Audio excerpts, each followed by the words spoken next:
తిరుపతి రమాదేవి ఆసుపత్రిలో నిర్వహించిన మెగా వైద్య శిబిరానికి విశేష స్పందన లభించింది. తిరుపతి సాయిరాం వీధిలోని రమాదేవి సూపర్ స్పెషాలిటీ హాస్పిటల్లో నిర్వహించిన మెగా వైద్య శిబిరానికి రాయలసీమ ప్రాంతం నుంచి విశేష సంఖ్యలో రోగులు హాస్పిటల్కి విచ్చేసి ఉచిత వైద్య శిబిరంలో పాల్గొన్నారు. ఈ సందర్భంగా డాక్టర్ కిషోర్ సిటీ కేబుల్తో మాట్లాడుతూ ప్రతి సంవత్సరం డాక్టర్స్ డే రోజున రోగులకు వారి సహాయకులకు అవసరమైన వైద్య పరీక్షలు చేయించి ఉచితంగా మందులు పంపిణీ కార్యక్రమం చేపట్టడం జరుగుతుందని అన్నారు.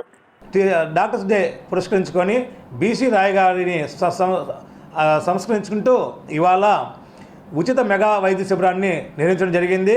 దీంట్లో ముఖ్యంగా డాక్టర్ డి రాధాకృష్ణారెడ్డి గారు సీనియర్ మోస్ట్ న్యూరో సర్జను వారు, అలాగే managing director doctor DP Shashidhar Reddy గారు, అలాగే రాజేష్ రెడ్డి గారు యూరాలజిస్టు, అట్లాగే సురేష్ బాబు సర్జన్, అతను ప్రసాద్ ఎమర్జెన్సీ మెడిసిన్, వీళ్ళందరూ కూడా పాల్గొని ఇవాళ ఇక్కడ వచ్చినటువంటి పేద వైద్యులకి ఉచితంగా వైద్య సేవలు అందించడం జరిగింది.